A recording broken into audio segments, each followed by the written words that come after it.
욥기 9장 1절에서 16절입니다. 키워드는 욥의 하나님, 나의 하나님, 오르막과 구덩이입니다. 욥이 대답하여 이르되 진실로 내가 이 일이 그런 줄을 알거니와 인생이 어찌 하나님 앞에 의로우랴. 사람이 하나님께 변론하기를 좋아할지라도 천마디에 한마디도 대답하지 못하리라. 그는 마음이 지혜로우시고 힘이 강하시니 그를 거슬러 스스로 완악하게 행하고도 형통할 자가 누구이랴. 그가 진노하심으로 산을 무너뜨리시며 옮기실지라도 산이 깨닫지 못하며 그가 땅을 그 자리에서 움직이시니 그 기둥들이 흔들리도다. 그가 해를 명령하여 뜨지 못하게 하시며 별들을 가두시도다. 그가 홀로 하늘을 펴시며 바다 물결을 밟으시며 북두성과 삼성과 묘성과 남방의 밀실을 만드셨으며 측량할 수 없는 큰 일을 셀 수 없는 기이한 일을 행하시느니라. 그가 내 앞으로 지나시나 내가 보지 못하며 그가 내 앞에서 움직이시나 내가 깨닫지 못하느니라. 하나님이 빼앗으시면 누가 막을 수 있으며 무엇을 하시나이까 하고 누가 물을 수 있으랴. 하나님이 진노를 돌이키지 아니하시나니 라합을 돕는 자들이 그 밑에 굴복하겠거든. 하물며 내가 감히 대답하겠으며 그 앞에서 무슨 말을 택하랴. 가령 내가 의로울지라도 대답하지 못하겠고 나를 심판하실 그에게 간구할 뿐이며 가령 내가 그를 부름으로 그가 내게 대답하셨을지라도 내 음성을 들으셨다고는 내가 믿지 아니하리라. 아멘. 빌닷의 말에 대한 욥의 대답입니다. 욥은 엘리바스나 빌닷과 같은 하나님을 믿습니다. 그들의 말에 그래서 동의하는 부분이 있습니다. 하나님이 의로우시다는 것을 믿습니다. 인생이 어찌 하나님 앞에 의롭겠냐고 말합니다. 아무리 변론을 잘하는 사람이 있어도 하나님 말씀에 단 한마디도 대답할 수 없을 것이라고 했습니다. 하나님은 지혜로우시고 힘이 강하시니 그를 거스르고 살면서 형통할 사람이 없다고도 했습니다. 하나님의 진노는 산을 무너뜨리고 옮기실 만큼 강력하며 그와 같은 일을 당하면서도 산은 깨닫지 못합니다. 참고로 5절에 깨닫지 못한다는 말의 주어가 원래는 3인칭 복수인 그들입니다. 그래서 사람 혹은 그들로 번역을 하기도 합니다. 그러나 여기서 중요한 것은 하나님의 능력에 대한 것이므로 의미는 크게 달라지지 않습니다. 욥은 계속해서 세상을 주관하시는 하나님에 대해 말합니다. 하나님은 땅을 움직이시며 땅의 기둥을 흔드신다고 말합니다. 고대 사람들은 땅 아래 땅을 받치고 있는 기둥이 있다고 생각했습니다.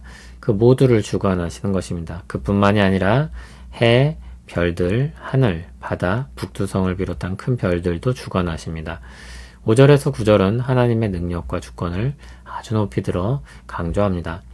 한편 10절에서 16절은 인간의 한계를 말합니다. 사람은 하나님과 비교할 수 없는 존재인데 하나님과의 격차를 말하기 위해서 대비시키고 있습니다. 하나님은 사람이 측량할 수 없는 일을 셀 수 없이 놀라운 일들을 행하십니다. 하나님께서 움직이시고 행하시는 것을 사람은 전혀 알지 못합니다.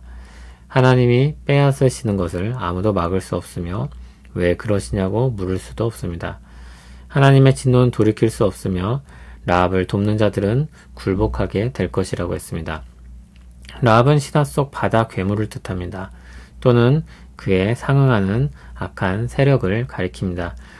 물론 욥이 신화를 믿거나 인정한다기보다 당시 사람들이 흔히 빗대어 말하는 것을 따라서 그들과 같은 방식으로 말한다고 할 수 있습니다. 14절부터는 전능하신 하나님 앞에 선 자신에 대해 말합니다. 하나님과 비교할 수 없는 사람들 중에 하나인 자신이 하나님 앞에 무슨 말을 하겠냐고 했습니다. 자신이 생각할 때 의롭다고 여겨져도 할 말이 없고 의로 심판하실 주권자께 그저 간구할 따름입니다. 불쌍히 여겨주시길 바라고 구하는 것까지가 욥이 할 수 있는 전부입니다. 그분께 부르짖을 때 그분이 듣는다는 것은 믿을 수 없을 만큼 놀라운 일인 것입니다. 하늘에 계신 하나님이 땅의 소리를 들으신다니 왕이 거지의 목소리에 귀를 기울이는 것처럼 놀라지 않을 수 없는 일입니다. 욥은 빌닷에게 대답합니다. 이번에도 그는 하나님을 의식하고 있습니다. 친구들과의 대화 중에도 그는 하나님을 항상 전제하고 바라봅니다. 그는 친구들이 말하고 있는 하나님을 믿습니다. 의로우시며 그 의로 심판하시는 하나님을 믿습니다. 그것을 부정하지 않습니다. 다만 그는 친구들의 말처럼 자신이 재앙을 당할 정도로 불의했는지 스스로 문제를 발견하지 못했습니다. 그래서 하나님에 대한 사실은 공감하고 고백하지만 지금 자신의 현실에 대해서는 답을 찾지 못했습니다. 그분의 의를 인정하고 확신하나 자신의 처지에 대해서는 의구심이 있습니다. 그래서 그에게 지금 하나님은 전능하시지만 너무 멀리 계시고 범접할 수 없는 분입니다. 그는 기도하지만 하나님께서 기도를 들으실지에 대한 확신이 없습니다. 단지 듣는 문제가 아니라 듣고 응답하실지 확신하지 못하는 것입니다. 여전히 자신이 고통 중에 있기 때문입니다. 갑작스런 재앙을 당해 모든 것을 다 잃고 몇 달 내내 몸이 상하여 회복되지 못하고 있습니다. 아직도 원인이 될 만한 이유를 찾지 못했습니다. 위로하러 온 친구들은 적이 되었습니다. 그들이 찌르는 창은 자신도 믿는 하나님의 말씀입니다. 하나님의 말씀을 사용해 유혹하는 것도 강력한 피해를 입히지만 하나님에 대한 지식을 가지고 찌르는 말들도 엄청난 폭풍우를 일으킵니다. 믿고 있었던 하나님과 괴리된 낯선 현실은 정신을 차릴 수 없게 만듭니다. 그가 할 수 있는 일은 베드로처럼 말하는 것입니다. 내가 사랑하는 것을 주께서 아십니다. 그러나 제 연약함과 부끄러움도 다 아십니다. 도마처럼 말하는 것입니다. 나도 믿기를 바라고 주님을 간절히 원하나 이해할 수 없는 부활 앞에서 직접 만져보지 않고서는 믿을 수가 없습니다. 욥은 그와 같이 말하는 것입니다. 위대하신 하나님의 의로운 통치를 부정할 수 없습니다. 하나님 앞에 두 말을 할 수도 없습니다. 다만 지금 이 현실은 이해하기 어렵고 받아들이기도 벅차다하며 토로하는 것입니다. 그와 같은 시간들을 통해 하나님은 욥의 하나님이 되십니다. 어딘가에 있는 신이 아니라 끊임없이 씨름하고 부딪혀 만난 경험이 있는 하나님이 됩니다. 나의 하나님이 되는 것입니다. 욥은 나의 하나님을 고백하게 하시는 하나님이 인도하시는 길 위에 서 있습니다. 우리도 주님이 여시고 이끄시는 길로 갑니다. 복된 길입니다. 그러나 그 길엔 오르막도 있고 구덩이도 있습니다. 오르막은 힘주시는 하나님을 만나게 할 것입니다. 구덩이는 건져주시는 하나님을 경험하게 할 것입니다. 주의사항이 있습니다.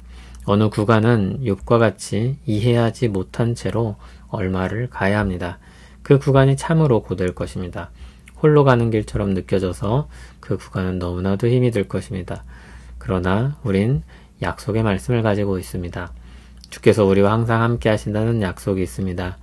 우리 가운데 보내신 성령님의 약속이 있습니다.